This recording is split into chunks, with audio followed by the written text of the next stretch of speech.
Gracias por continuar con nosotros y ya estamos en el escenario de las entrevistas y hoy tenemos plato fuerte, se lo dijimos desde el inicio de Despierta RD, nos acompaña el ministro de Trabajo Eddie Olivares Ortega. Él está con nosotros para hablar de muchos temas, ustedes saben que hay uno bastante picante, pero mientras tanto, buenos días señor ministro, ¿cómo está usted? Buenos días, Bienvenido. gracias. Yo muy contento de estar aquí en este programa, del cual yo soy uno de los fundadores. Ay, Así es. ¿Así? Sí, estoy por aquí. Volvió. Hace unos días que no me invitaban, Ajá. pero estoy aquí. Sus ocupaciones en el ministerio lo tenían fuera, ¿será eso? Bueno, pero siempre me sentí dentro. Ah, O qué sea bueno. que no hay problema. Yo le daba seguimiento de todas formas. Ministro, a propósito, ¿cómo van los trabajos en el Ministerio de Trabajo? Van bien. Para nosotros una tarea fundamental es el tema de superar la informalidad. Es una meta llegar al 50% de formalidad y estamos trabajando para ello, haciendo todo el esfuerzo necesario, creando condiciones para que más trabajadores entren a la formalidad y asumiendo también compromisos con sectores empresariales en ese sentido. Pero va muy bien. Los resultados a propósito de la formalidad, según el estudio que acaba de publicar el Banco Central, tenemos 164.598 ocupados nuevos. Es decir, gente que no tenían trabajo y que ya están trabajando. El dato interesante es que de esos 164.000, 43.434 son formales. Es decir, de la formalidad, 43.434 personas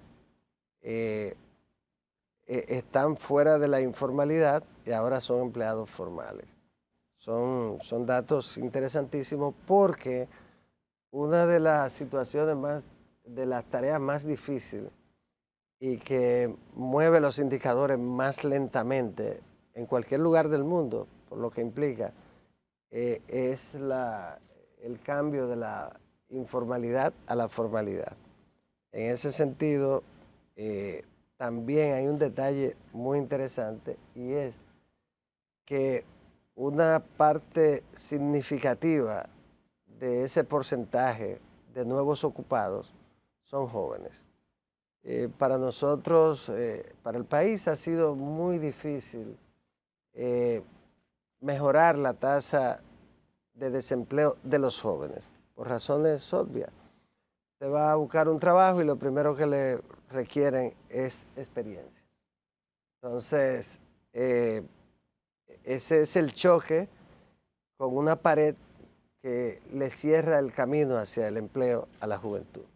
Hemos estado trabajando y un trabajo de incorporación de las instituciones que pueden incidir en el tema del primer empleo. Y con la MESIP celebramos un evento muy interesante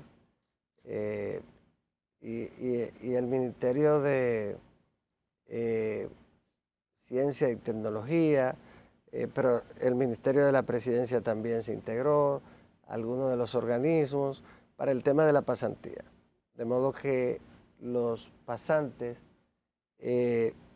antes de ya tener su título, su S4, ya vivan la experiencia del trabajo. Doctor. A través de una pasantía que se convierta en un puente para entrar al empleo formal. Eso ya se va implementando, el interés de las universidades, el interés nuestro. Pero también tenemos un programa que es para la inserción de jóvenes en el empleo y desde el Ministerio de Trabajo se le a través del programa RD Trabaja, se le cubren 3 meses de salario a las empresas para que los jóvenes puedan insertarse. Y luego de esos 3 meses ya tienen la experiencia del trabajo y la mayoría para que se queden en esas empresas.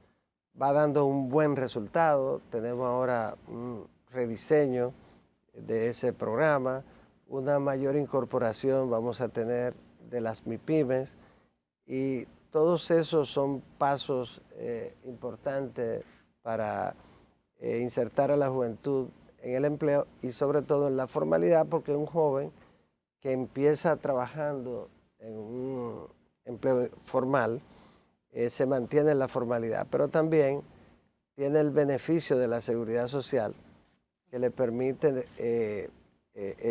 eso le permite tener una pensión temprano porque empezó temprano a cotizar y además la formalidad te garantiza y beneficia al trabajador y al empresario que cualquier accidente del trabajo está cubierto por el sistema. Por ejemplo, cuando usted sale de su casa a trabajar acá, desde ese momento, si a usted le ocurre un accidente, se considera un accidente laboral. El accidente laboral no es solamente dentro de la planta física de la empresa, del entorno, sino que desde que usted salió de su casa, cualquier situación, cualquier accidente es laboral. Doctor. Entonces, cuando usted está en el sistema de seguridad social, el IDOPRIL se encarga entonces de cubrir y de toda la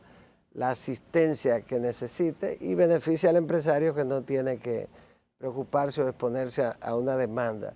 Entonces estamos trabajando, además de las otras beneficios que son un derecho de todos los trabajadores que ofrece el sistema de seguridad social. Pero vamos muy bien en el tema del empleo. El desempleo en 5 puntos. Los que andan buscando trabajo y realmente están situados en un 5.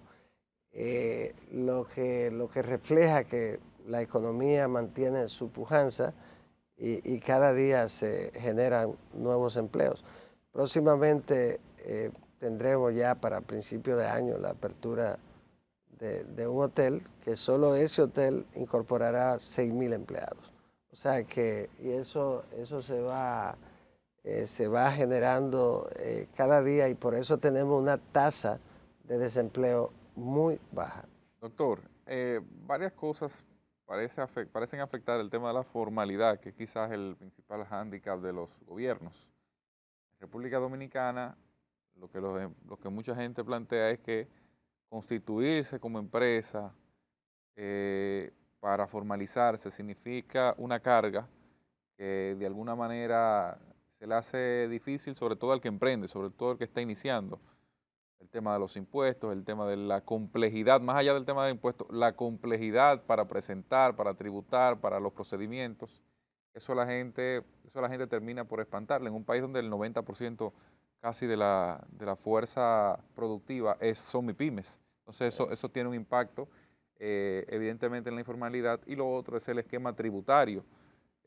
O sea, no solo en el tema de formalización, sino también en el tema tributario, porque hay mucha gente que en la informalidad les rinde más los chelitos, sencillamente, y prefiere mantenerse así. Entonces, ¿cómo de alguna manera el gobierno, y desde la agencia que usted dirige, trata de viabilizar para pasar una buena cuota de esa parte que está en la informalidad, migrarla hacia el área formal y que entonces pueda obtener todos los beneficios que atrae ese sector? Sí, de eso se trata. Por ejemplo, en el caso de uno de los mercados laborales más importantes, que es el de la economía de plataforma. Ese es el sector en el que... Estamos hablando de Uber, estamos hablando de pedidos ya, ese tipo de servicios. Estamos hablando de todo lo que tiene que ver con la utilización de plataformas, tanto el transporte de personas como el transporte de mercancía, todo este tipo de cosas. Ese es uno de los mercados emergentes, es una realidad, y nosotros estamos trabajando con el propósito de que esos trabajadores pasen a la formalidad. Y en ese sentido requerimos que se incorporara a la reforma del código, pero no había sido discutido, no se habían puesto de acuerdo en la discusión para la presentación de la reforma, en el diálogo tripartito, pero es importantísimo porque estamos hablando de muchos trabajadores jóvenes, la mayoría, que cuando tienen un accidente por ahí, nadie responde, porque ellos trabajan con un patrono con el que no tienen ningún tipo de contacto directo. Esas empresas tienen representantes, alguien que los representa en el país para los fines de funcionamiento, pero al final no tienen ningún compromiso. ¿Y cómo se lograría regular esto? ¿A través del Código Laboral o sería mediante una ley aparte, como vi que se presentó un proyecto recientemente? Sí, pero el caso es que tendrá que hacerse. Porque son trabajadores, entonces estamos trabajando para eso. En todos los sectores que están dentro de la informalidad, los motoconchos también. Estamos trabajando, vamos a trabajar también con las trabajadoras del hogar. ¿En qué quedó eso? Que es una Porque gran cantidad. el ministro pasado había presentado un proyecto, eso incluso creo que se elevó al Tribunal Constitucional. No, ¿En qué? no ha quedado, sigue. Sigue allá. Nosotros, claro, ahora en los... Pero eso no forma parte de la reforma laboral que se está discutiendo. Sí, forma Hay una parte. resolución también. No, es que en la reforma ya se institucionaliza de una manera mucho más clara, más amplia. ¿Pero bajo qué modalidad? O sea, el mecanismo, ¿cómo va a ser? Igual que sea aplicadora. Son contratos, son empleadas. Entonces, 8 horas de trabajo, todas los derechos que tiene un trabajador. ¿Estará bajo el régimen de salario mínimo, o sea, el mínimo mayor, en esa escala? No, pero nosotros le aumentamos al salario mínimo de la trabajadora del hogar, le aumentamos un 30%. Entonces, ronda el 10 mil, 12 mil. ¿Por dónde quedan? 10 mil, 12 mil pesos. Sí, pero esas mujeres no trabajan por esa cantidad, ministro. No, están en 20, están por en eso, todo. por eso les digo que si en la regulación van a establecer un tope. La obligación de nosotros es colocar un salario mínimo para ellos. Tope inferior. Claro, es un piso, pero todo el mundo sabe que ninguna trabajadora del hogar te trabaja por menos de 17 mil pesos, qué sé yo, 15 mil pesos. ¿Y cómo pasaría también en esta modalidad? ¿Habría que establecer seguro de salud, que coticen en las pensiones, etcétera? ¿Qué es lo que pasa? Vamos a buscar mecanismos que no afecten tampoco al porque de entrada en este no son empresas que le contratan, son familias que le contratan. Por eso es un régimen especial. No es una empresa que genera dividendo, que genera beneficios. Sí, claro. Usted trabaja para una familia. Entonces, me refiero en la casa. Si es en la empresa, eso es otra cosa. Ya es otra cosa. Pero en la casa es un régimen especial. Además, hay muchas por ejemplo, que ¿eso se son podrá trabajadoras impuestos sobre la renta de lo que entra al hogar? Sí, puede ser, claro. Okay. Hay algunas que son trabajadoras intermitentes que te trabajan 2 días a la semana. Usted la contrata por 2 días a la semana. Entonces ahí el salario se calcula sobre la base de esos 2 días y de cuál es el salario por día. Infracción, entonces, digamos, del salario regular. Eso va a ser muy importante.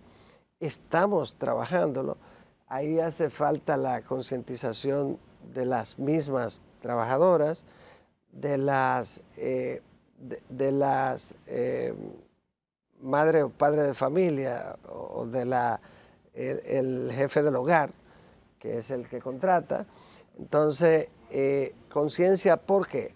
porque cuando esa trabajadora sale de su casa, se sube a un motoconcho, si tiene un accidente, ¿quién va a responder? El dueño, el jefe de la familia. Ahora, el contratante, si está en el sistema de seguridad social, responde IDOPRIL. Pero ahí, claro está, tenemos que crear las condiciones para la incorporación. El sector de la construcción. Hemos sostenido varias reuniones con ACOPROVI y tienen también la firme voluntad de formalizar a todos los trabajadores, no solo a los extranjeros, sino que todo el que trabaje en la construcción, vamos a crear mecanismos para formalizarlo. Las trabajadoras en bancas de lotería, Sí. ¿ustedes saben cuántos son? Son más de 70,000 que Imagínense, hay aquí en la banca de escuela. campitos donde ese es el único empleo. Pero no están formalizadas las trabajadoras en La bancas. mayoría no están, casi no están. Ahora nosotros vamos a crear las condiciones para que entren a la formalidad. ¿Y cuál es el salario mínimo para ese sector? Conversamos, el salario mínimo va a ser, ellos estaban en un salario, en el sector no sectorizado, pero eso lo llevaba a la informalidad. Estamos en el proceso ya de solución de ese tema para que las mujeres que trabajan en las bancas, sobre todo porque va a impactar a las mujeres, para que tengan un salario mínimo adecuado, pero dentro de la formalidad. Pero eso está, Entonces, eso todo está en ese proyecto de reforma que se está haciendo al Código Laboral, o eso es una reforma aparte. No, porque eso no requiere reforma. Ah, no. Eso es resolución de nosotros. El caso es que todo el que trabaje, nosotros vamos a procurar que vaya a la formalidad.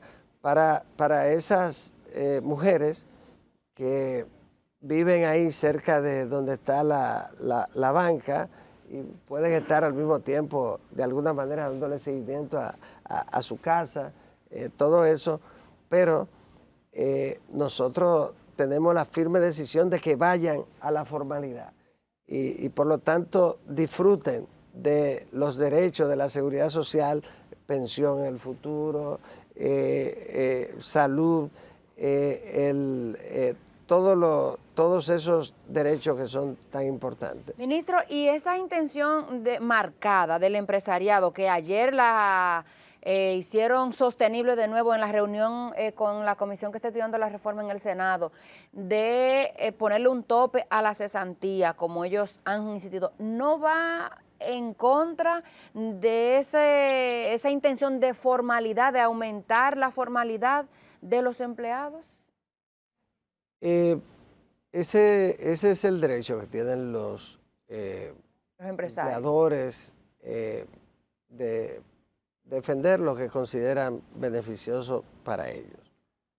La cesantía es una cultura. No se decidió nada en la discusión tripartita y por lo tanto no es parte de la reforma. Yo pienso que pero ellos están planteados digamos, tienen estancado esa discusión precisamente porque ni ustedes, digamos, ceden, ni ellos tampoco. Entonces, ¿cuál va a ser el punto de equilibrio? No, pero nosotros somos los que procuramos sí, el claro, equilibrio. Sí. Los trabajadores dicen que no se toca, que no aceptarían bajo ninguna circunstancia que se toque. Ocurre que la cesantía no es algo que se va a introducir ahora. La cesantía existe hace 70 años. Entonces, por lo tanto, tocarla frente a una situación en la que los trabajadores están radicalmente opuestos. Ministro, lo que pasa es que enciende las alarmas. Sería contraproducente en ese sentido. La cesantía está fuera de discusión. No se va a aprobar Pero sigue la discusión todavía. El código se va a aprobar en las primeras semanas ¿Y cómo va a ser? de esta legislatura. ¿Y cómo se van a convencer a los empresarios? Probablemente será el propósito que sea la primera ley que se apruebe. O sea, podríamos decir en esta legislatura, porque es un código del siglo XX, del 1992. Ministro, ¿qué le van a dar a cambio para que ellos cedan en ese punto? Pero quienes salen, la verdad, los trabajadores se concentraron en el tema de la defensa de la cesantía. Los empresarios han logrado en esta reforma una serie de condiciones especiales para ello. Por ejemplo, la reforma les da más seguridad a los empresarios. Todos sabemos que un día cualquiera o un viernes, a veces lo hacían así, se aparecen camiones con un alguacil, un grupo de personas y desmantelan una empresa con una sentencia de condena por prestaciones laborales. Ya eso no va a ocurrir.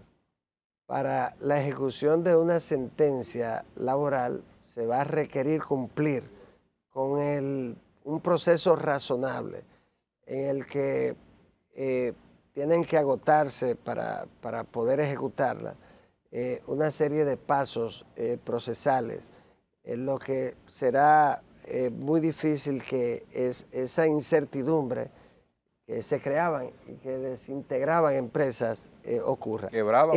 Solo esa es una gran ventaja para de la para los apelación, empleadores. de colocar el duplo para la apelación. Claro. Eso sí. Ahora, por ejemplo, ¿Será que ellos lo quieren todo para el nuevo código, no es así. Ellos defienden las cosas que el nuevo código ahora trae la figura del juez de la conciliación.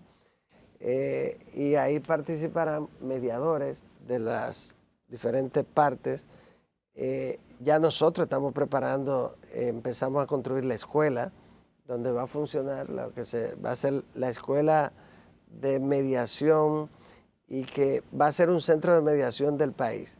Va a estar allá en la sede, pero en la parte detrás, en el lateral hacia el ayuntamiento, ahí ya vamos a empezar la construcción. Entonces, ¿usted garantiza de modo que que el código vamos a tener el código temprano? Bueno, después discutiremos sobre el contenido de esa reforma, que es favorable para todos, pero que los empresarios salen muy favorecidos, muy beneficiados de esa reforma. Los trabajadores también. Solo con el proceso de conciliación que va a conducir hacia una solución rápida y va a evitar que los trabajadores tengan que vender sus prestaciones antes que esperar 5 o 6 años. ¿Y de qué forma ustedes le van a hacer reconocer a los empresarios que esa reforma le beneficia en esa medida tan significativa para que dejen pasar el código? Porque lo tienen entrampado desde la legislatura anterior. No, pero ellos lo saben. ¿Pero y por qué no lo ejecutan? No, lo que pasó fue que al final se dejó sobre la mesa porque los empresarios querían asegurarse de que todo lo que se había acordado estaba contemplado en el Pero ayer texto. llevaron el punto otra vez de la cesantía. Bueno, ¿No pero, será que hubo por ahí algún tipo de esperanza para los empresarios? Porque luego de 100 sesiones en el diálogo tripartito, que se llevó un proyecto que supuestamente estaba consensuado, 1 año en el Congreso Nacional y todavía persiste este debate sobre la cesantía. Aquí no hay cartas bajo las mangas. Aquí hemos dicho que ya el tema de la cesantía no forma parte de esta reforma del código. Eso está fuera de discusión. Claro, los empresarios tienen que procurar cualquier tipo de ventaja en la reforma y eso es normal, pero ese es un tema que está fuera de discusión. Bueno, gracias, ministro, por habernos acompañado. Gracias a ustedes por la invitación. Pausamos y al regreso mucho más contenido, ministro. La invitación está abierta. Sí. Para él dijo que el código lo van a aprobar en pocas semanas. Mire, no, le voy a decir. Cuando lo aprueben, usted, entonces. Usted tiene una emisora a la que acude mucho, ¿verdad? Que Sí. es prácticamente fijo ahí. Haga su Ajá. versión televisión casi fijo aquí. Sí. No, así lo haremos. Y Darle seguimiento mucho a este sobre tema. todo que tenemos 5.123.548 trabajadores y 121.164 que se incorporaron en este trimestre, la mayoría jóvenes, de modo que es una gran noticia para el país. Ministro, lo vamos a esperar aquí para debatir entonces los puntos en beneficio de los trabajadores, ¿verdad? Y también de los empleadores. Estaremos aquí cada... Sí, sí. Yo soy parte de este programa. Vamos a Bueno. ponerle nómina, vamos a ponerle nómina. Vamos a una pausa y al regreso mucho más contenido en Despierta RD.